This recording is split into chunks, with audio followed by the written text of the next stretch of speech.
Programa ADV Jus. Oferecimento Qualisystem Informática. Automação em serviços para a área do direito.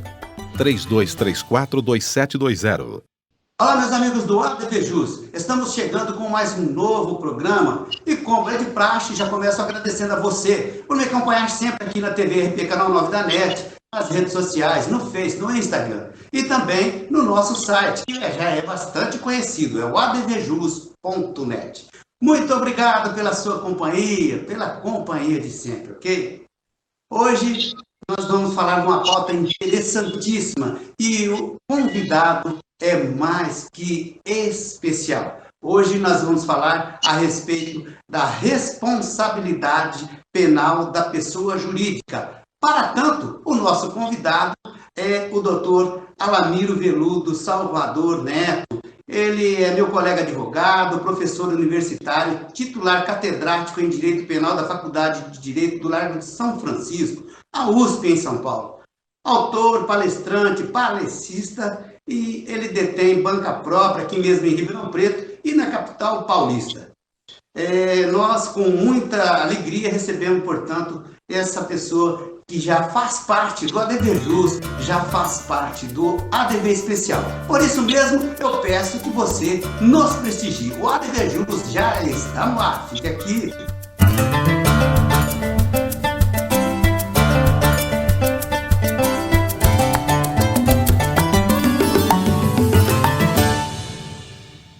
Legal.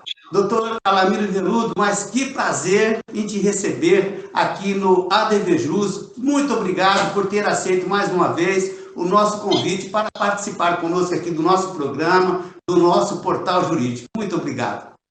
Olha, Marco, eu que só tenho a agradecer o seu convite. Sabe que todas as vezes que fui chamado para participar do ADV Jus, faço com a maior satisfação.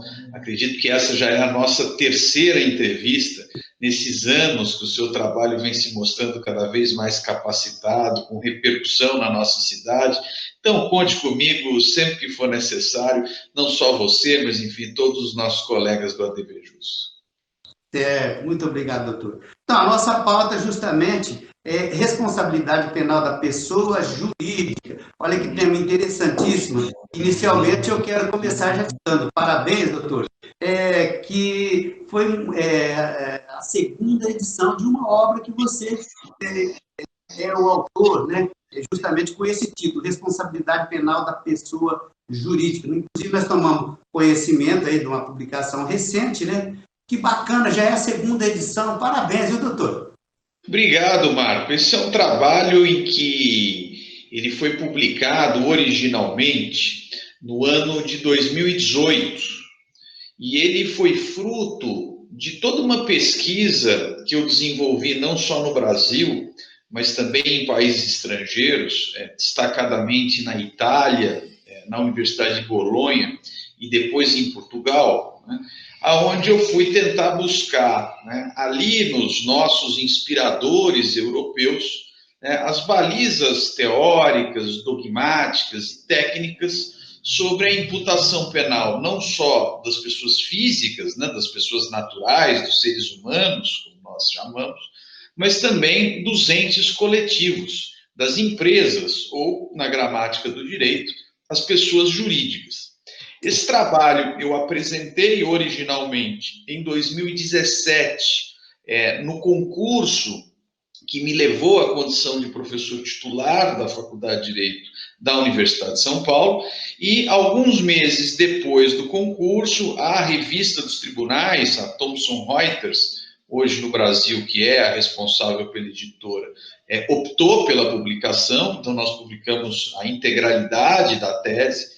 Esse trabalho teve uma aceitação muito grande na comunidade científica, nos meios acadêmicos e também entre os profissionais, juízes, advogados, promotores, e foi com muita felicidade que no final do ano passado, a mesma editora, Thomson Reuters, Revista dos Tribunais, me solicitou que eu fizesse atualizações, né, nessa obra, porque eles tinham total interesse da publicação da segunda edição. E agora, recentemente, já está em fase de pré-lançamento, né, de pré-venda, como se diz.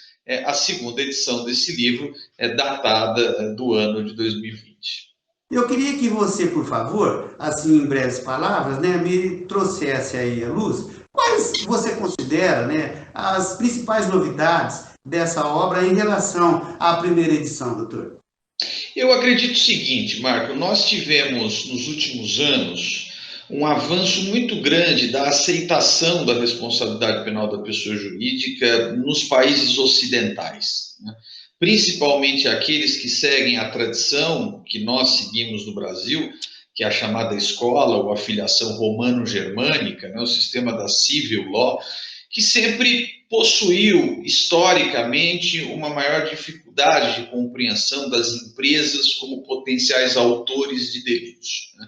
Essa barreira, né, digamos assim, essa resistência cultural, ela foi gradativamente cedendo, né, em prol da aceitação, e hoje a responsabilidade penal da pessoa jurídica ela aceita em praticamente todos os países da América Latina e da Europa. A Alemanha é ainda, talvez hoje, a única refratária. Mas, nos últimos anos, nos últimos 3, 4 anos, o que se tem observado? Uma certa aproximação dos discursos dos países filiados à tradição romano-germânica com os países da common law, com os países do sistema anglo-saxão, né?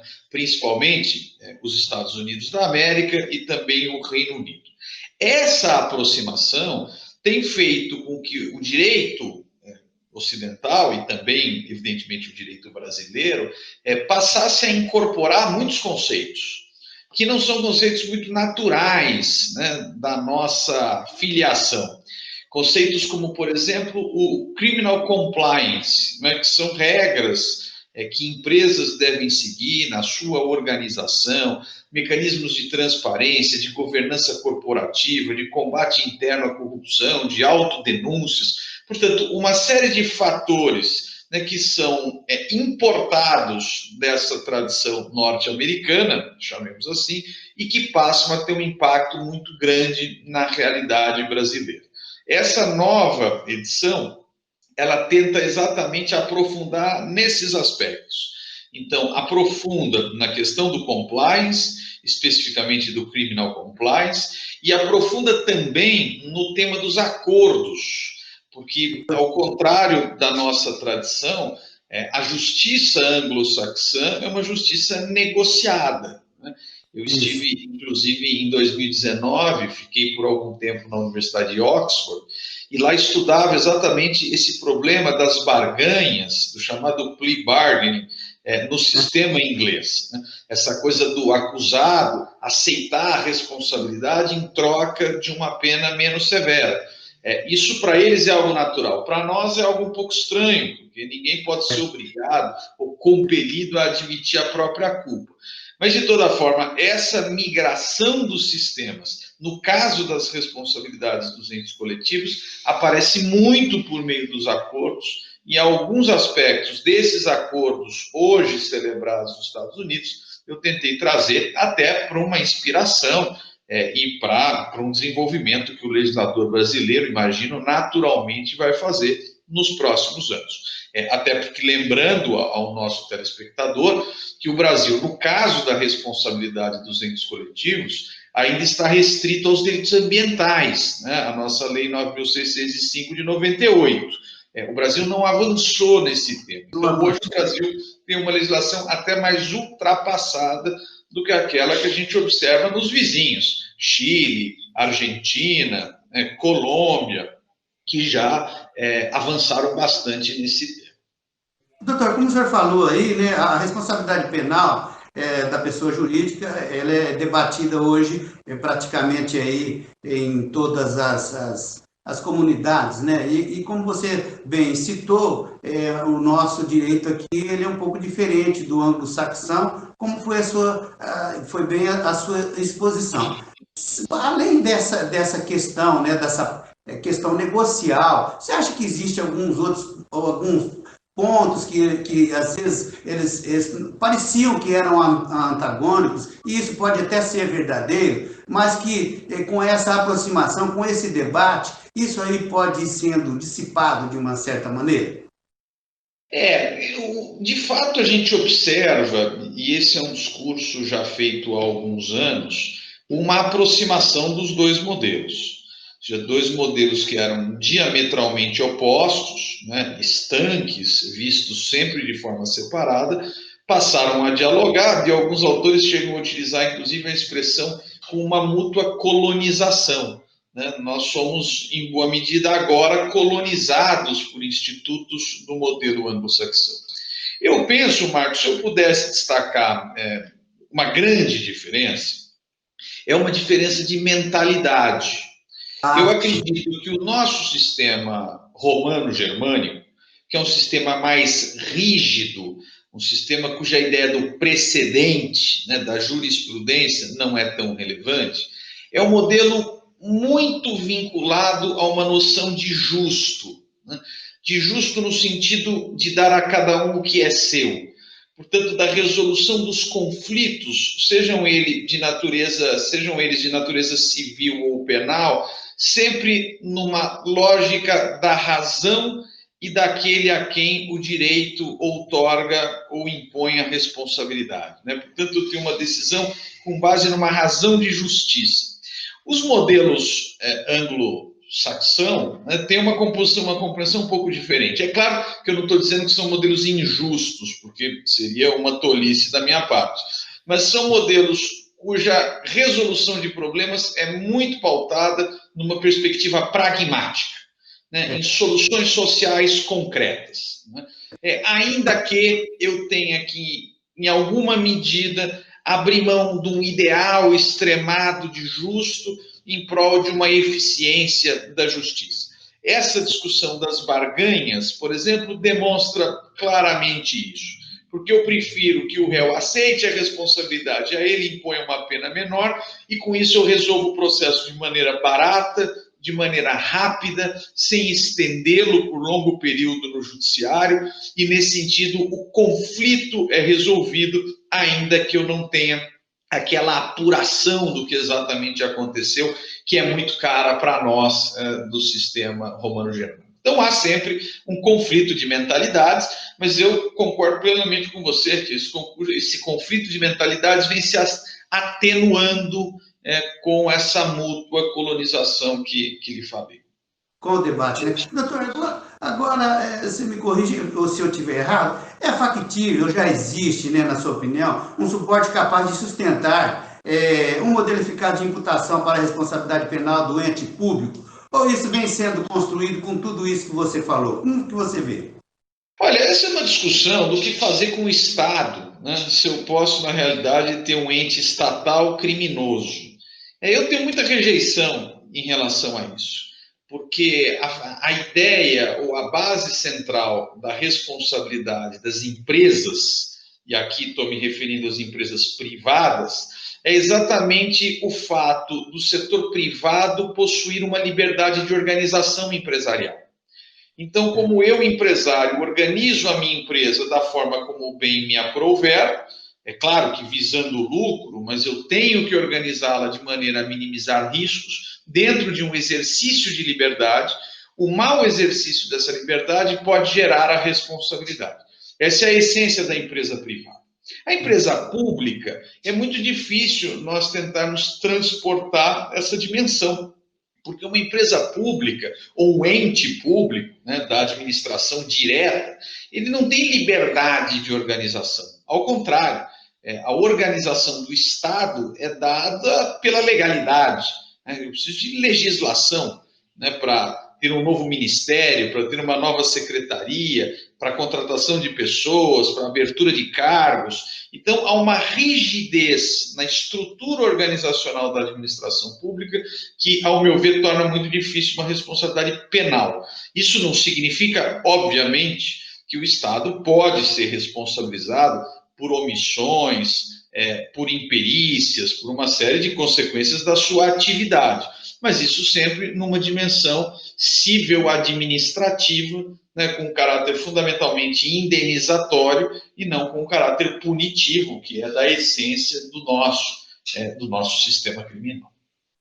Olha, meus amigos, eu quero pedir licença agora para o doutor Alamiro Veludo Salvador para chamar aqui em nosso programa o ADV Especial. A participação é do doutor André Servidoni. Seja bem-vindo, doutor. Olá, tudo bem? Como vão? Hoje eu vou falar de um assunto muito importante na área do direito penal, que é essa nova estipulação do Código de Processo Penal, do artigo 28A, que é o acordo de não persecução penal. É uma novidade muito importante e que vai impactar muito a advocacia criminal. Essa mudança vem no mesmo sentido das outras que foram propostas um tempo atrás, que é a delação premiada, a questão da transação penal, a questão da suspensão do processo, lá da Lei 9.099, e agora essa que fala do acordo de não persecução penal. Aqui é importante dizer, pessoal, que tem que tomar um pouco de cuidado só para ver se vale a pena fazer esse acordo ou não. O que é importante primeiro, ver se estão presentes os requisitos para o seu cliente ter direito a esse acordo. Tem que ter uma denúncia do promotor, depois da denúncia você pode fazer esse acordo. Se tiverem presentes os requisitos legais, se for realmente do interesse do seu cliente, você pode fazer isso. Mas lembrando que ele vai ter que confessar o delito, ele vai ter que fazer uma reparação do dano, ele não vai ter esse mesmo benefício durante 5 anos.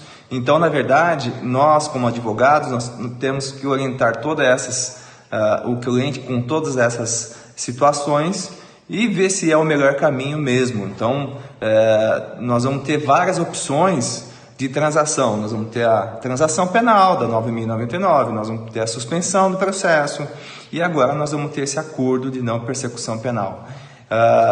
O que é importante aí também, gente, é que depois que é feita essa negociação com o promotor, dentro de um parâmetro que foi estabelecido dentro da lei, ela vai ser encaminhada para o juiz e o juiz vai homologar. Se tiver qualquer condição um pouco fora do padrão, o juiz vai negar essa homologação.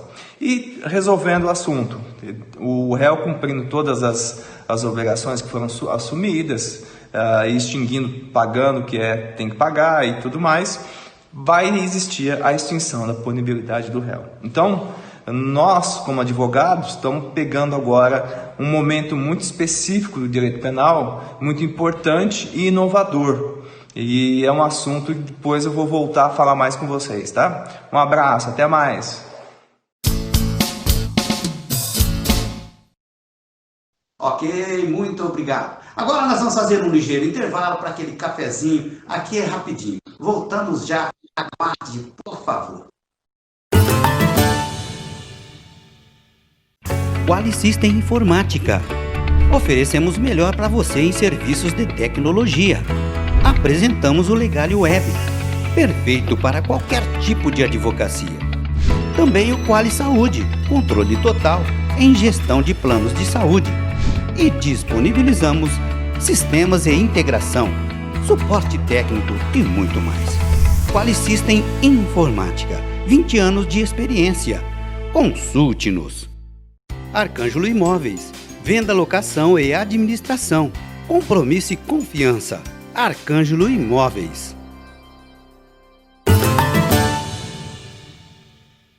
Legal, estamos de volta com o ADV Jus TV de hoje. Honrosamente, nós recebemos o professor, advogado, parecista, nosso amigo, o que eu mais gosto de falar, o doutor Alamiro Veludo Salvador Neto. Nós estamos falando exatamente a respeito da responsabilidade penal da pessoa jurídica. Neste bloco, doutor, eu gostaria de colocar para a sua reflexão a respeito, da teoria do delito empresarial e a aplicação penal dentro do direito brasileiro. O que pode ser refletido nesse viés? Olha, Marco, existem, como falávamos no bloco anterior, algumas resistências ainda no Brasil sobre a responsabilização penal empresarial.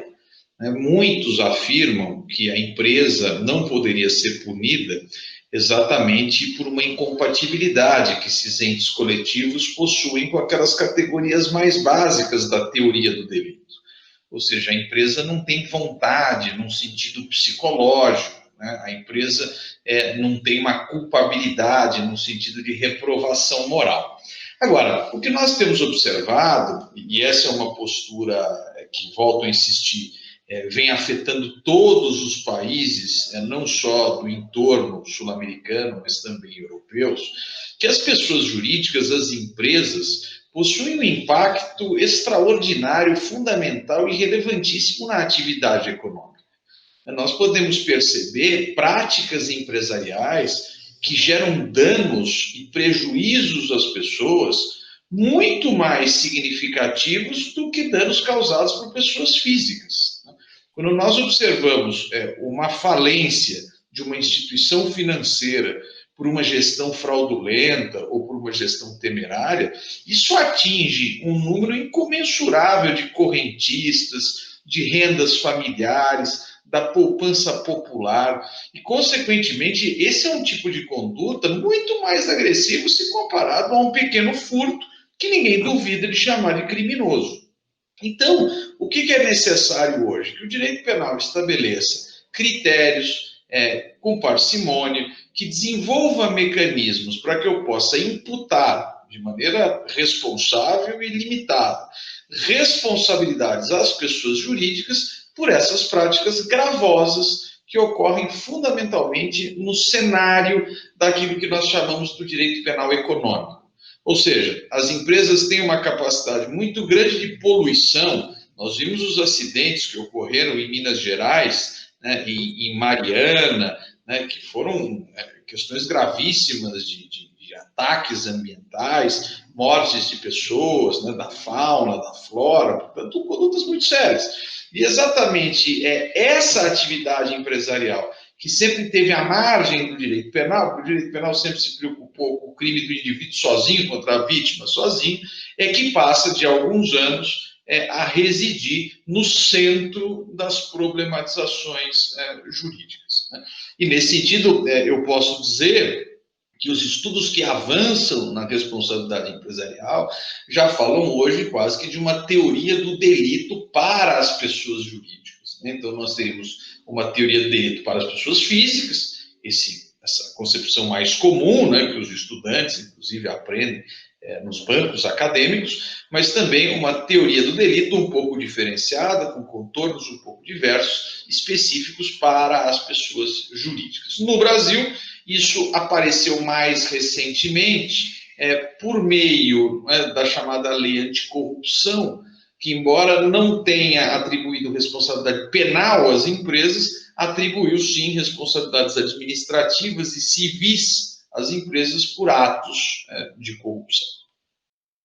Família, doutor, agora nesse viés, né, existe, evidentemente que todo dispositivo, ele sofre, sim, elogios, aplausos e críticas, né? Às vezes a gente observa que alguns doutrinadores, enfim, operadores de uma maneira geral, eles externam algumas opiniões que a gente considera, assim, que são importantes. Uma crítica veemente que às vezes surge por uma vez ou outra, dentro desse tópico que a gente está propondo aqui, é com relação à fixação das penas, né? Isso, o que você me fala? De uma forma legal, isso já está pacificado, ou existe aí a possibilidade de superação desse tema ainda?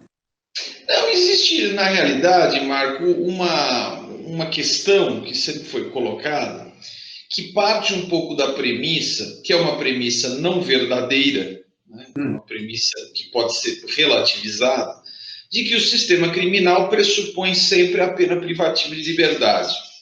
Porque se nós pressupormos que o sistema criminal sempre exige a pena privativa de liberdade, isso vai fazer com que eu não possa, evidentemente, prender pessoas jurídicas, né? Então, eu tenho que imaginar para as pessoas jurídicas outro tipo de punição. Também é verdade que, para as pessoas físicas, a única resposta não é o cárcere, né? Eu tenho outras respostas. Tem penas de multa, penas de prestação de serviço à comunidade, né, penas de interdição de direitos. E estas penas, sim, são absolutamente compatíveis com as pessoas jurídicas. Uma pessoa jurídica pode prestar serviço à comunidade, né, pode colocar os seus funcionários, os seus trabalhadores em prol de uma atividade pública, né, e fazer isso como castigo. Uma pessoa jurídica pode ter claramente uma interdição de direitos. Uma pessoa jurídica pode ficar impossibilitada de contratar com o poder público. E se nós imaginarmos empresas que vivem, né, que têm na sua atividade econômica o vínculo com o poder público como um fator essencial, essa é uma pena gravíssima, né? Evidentemente que uma pessoa jurídica pode ser pecuniariamente punida por meio de multas ou outros tipos de prestações. Então, o que eu quero dizer? Se nós ficarmos apegados àquela perspectiva de que direito penal é sinônimo de prisão, isso vai dificultar nitidamente, por razões lógicas, né? Mas o direito penal tem um amálgama punitivo que vai muito além da questão da prisão. E o que é importante também, Marcos, acho que esse é um detalhe fundamental, o sistema criminal, a pena criminal, para além da dimensão palpável, da dimensão material que ela possui uma dimensão expressiva. Ela comunica para a sociedade que aquele comportamento que está sendo punido é um comportamento intolerável.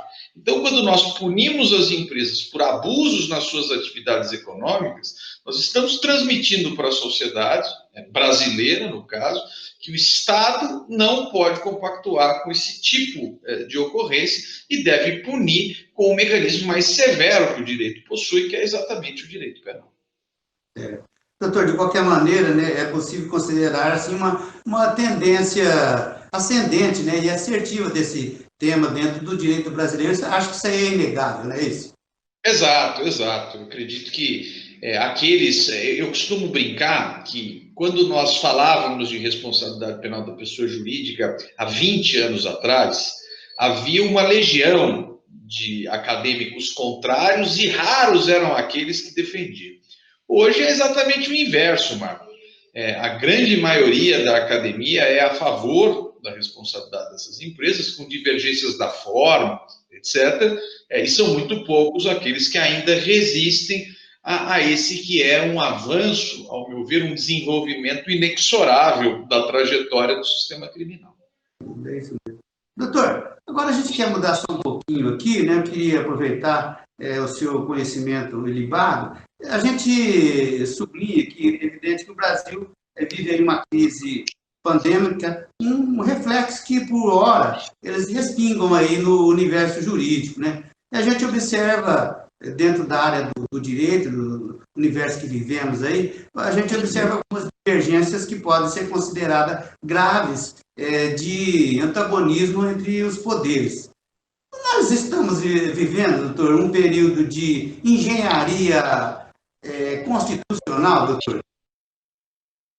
Olha, Marco, eu diria o seguinte, eu acho que a pandemia, né, e a dimensão jurídica dela, que acabou sendo representada, essa dimensão pelos atos administrativos, principalmente dos chefes dos poderes executivos, né? Nós estamos falando aí da presidência da República, dos governadores e dos municípios, mostraram, acima de qualquer coisa, e claro que isso se reflete no direito, uma incapacidade política de diálogo da sociedade brasileira nesse momento. Né? Porque nós não conseguimos, eu não quero aqui dizer que a responsabilidade é de A ou de B, não me compete isso, mas nós não conseguimos definir de uma maneira coerente, harmônica, qual seria o encaminhamento dado ao problema da pandemia. Não é? Porque poderíamos ter decidido pelo isolamento ou não, mas independentemente da escolha, o fundamental é que essa escolha fosse reverberada em uníssono por todos os nossos governantes, desde a menor escala administrativa, que é o município, né, os mais de 550 municípios, 5.550 municípios no Brasil, e até chegar à presidência da República. E não foi isso que aconteceu. Né? Existiram discursos dissonantes. E na medida em que eu tenho discursos dissonantes, eu passo uma mensagem que é enviesada. a população não sabe ao certo o que fazer. E aí me parece que foi adotada uma política de isolamento, mas uma política de isolamento que não teve uma aderência que deveria ter tido, né?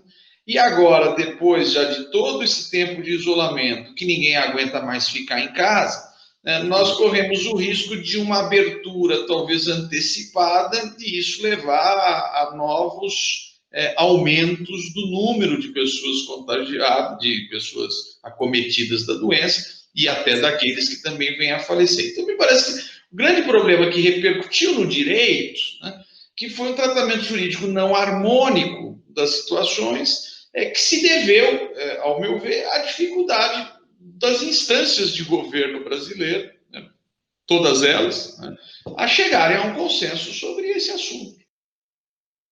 Doutora Lamir, nós estamos praticamente no finalzinho do nosso ADV Just TV de hoje. Eu queria que você desse uma passadinha, inclusive você falou, não sei se foi nesse bloco, acho que no passado, a respeito justamente do marco civil da internet, né? O senhor acha que ele não foi o suficiente para trazer luz sobre esse assunto do momento aí, que é fake news, que as pessoas gostam tanto de falar, mas tem gente que fala fake news e não sabe o que quer dizer, mentira, né? O que você me diz nesse viés?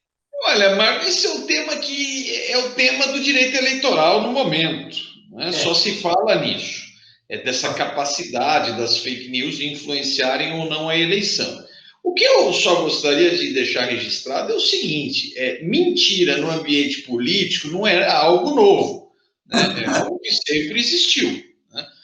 O problema, inclusive, autores especializados nesse tema contam, inclusive, que na velha política da antiga Roma já se falava das mentiras que eram contadas dentro do Senado. Portanto, tem toda uma literatura sobre o assunto.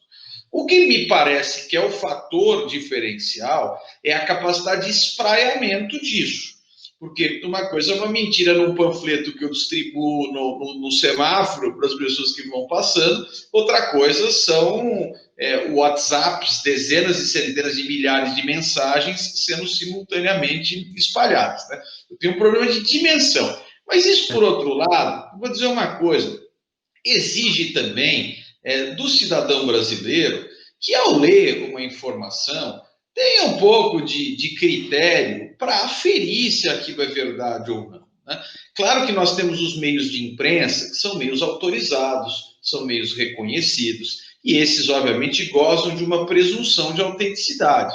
Agora, aquela mensagem estranha que eu recebi lá no meu WhatsApp, ao invés de passar para frente e ficar repetindo aquilo como papagaio, o importante é o cidadão ter essa capacidade, né, de conferir se aquilo é verdade ou não e não assumir uma postura ingênua, né, em relação a tudo aquilo que ouve e lê na internet. Todo cuidado é pouco, né, doutor? Olha, meus amigos, nesse finalzinho de ADV Jus, eu quero pedir mais uma vez licença ao nosso convidado para chamar mais um ADV especial. Nós vamos falar de direito do trabalho e compliance com a doutora Giovana Tarazzi. Veja aí. Olá a todos. Hoje, no ADV especial, vamos falar sobre a possibilidade do saque do FGTS trazida pela medida provisória 946 de 2020.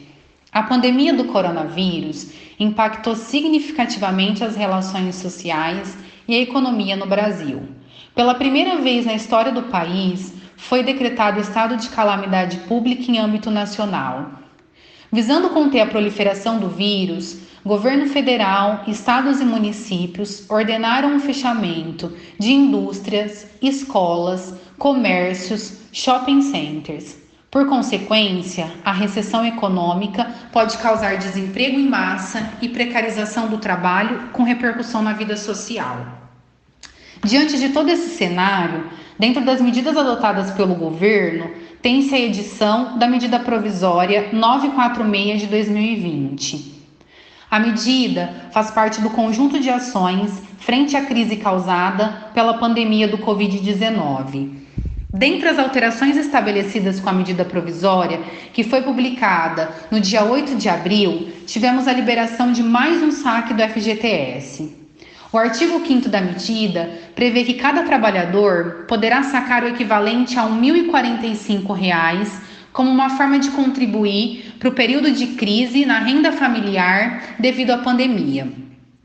Para o saque acontecer, haverá um período entre 15 de junho e 31 de dezembro. A Caixa Econômica Federal irá disponibilizar um cronograma para acesso dessa quantia, que deve variar de acordo com a data de nascimento de cada trabalhador. Dentro desse cenário, existem 2 ações diretas de inconstitucionalidade correndo no Supremo Tribunal Federal, nas quais partidos políticos pretendem a liberação do valor total do fundo de garantia. Porém, já há liminar indeferindo o pedido. O relator salienta que, ao menos em juízo liminar, não constatou de que modo a concessão do saque do FGTS, nos moldes da medida provisória 946, pode violar os princípios questionados na ação. Voltamos em breve com mais assuntos relacionados ao direito do trabalho e ao compliance trabalhista.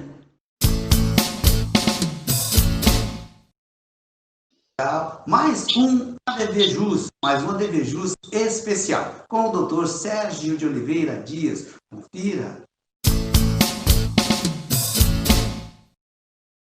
Olá, amigos do ADV Jus. É Sérgio Dias quem vai vos falar sobre direito das sucessões. Diuturnamente nós pagamos impostos sobre tudo o que nós utilizamos, desde roupas até momentos de lazer, praticamente tudo é tributado, seja de uma forma direta ou indireta. O Estado exige dos tributos para o seu funcionamento, sem discutir se esses tributos são utilizados de forma correta ou não. O certo é que existe um emaranhado de leis que impossibilitam as pessoas de pagarem menos impostos.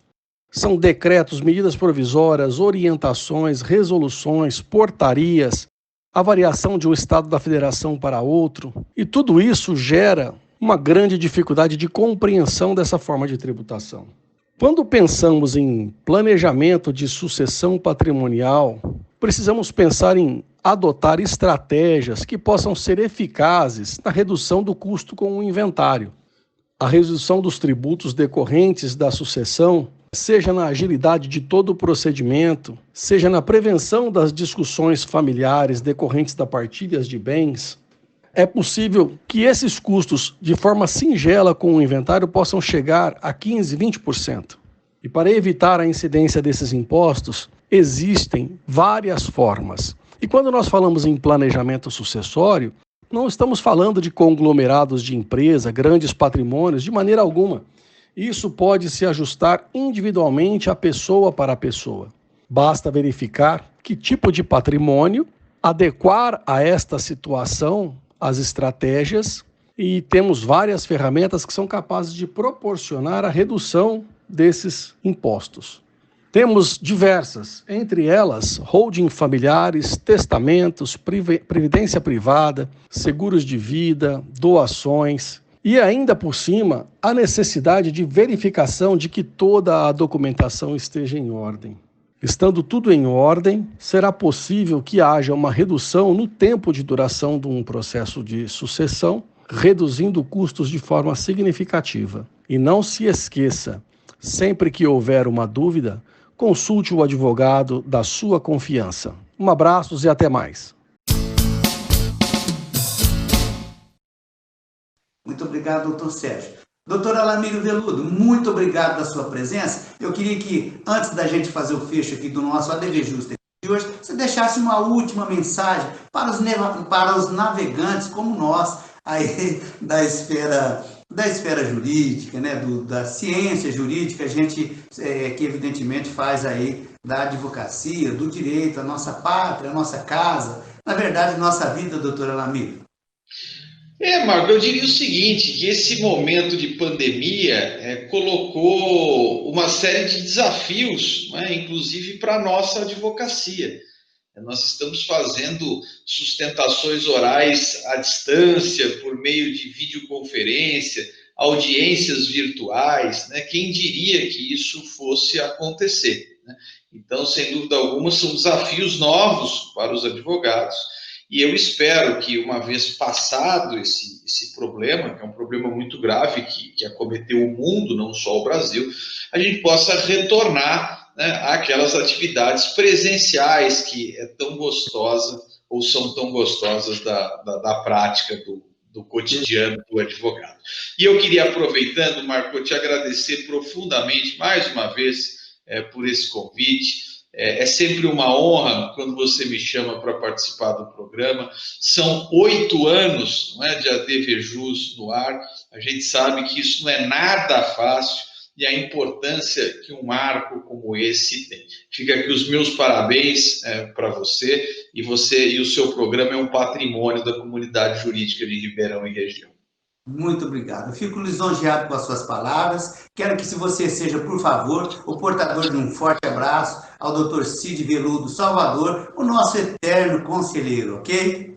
Pode deixar, vou levar. Grande abraço, Marco.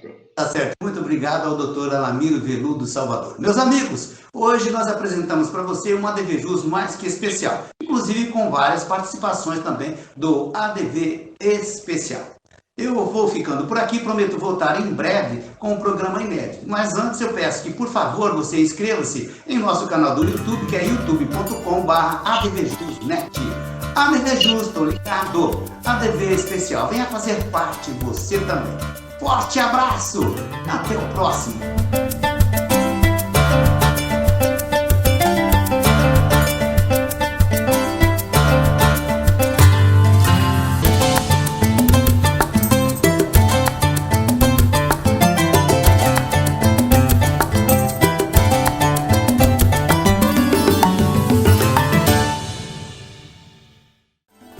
Programa ADVJus. Oferecimento Qualicista Informática. Automação em serviços para a área do direito. 3234-2720.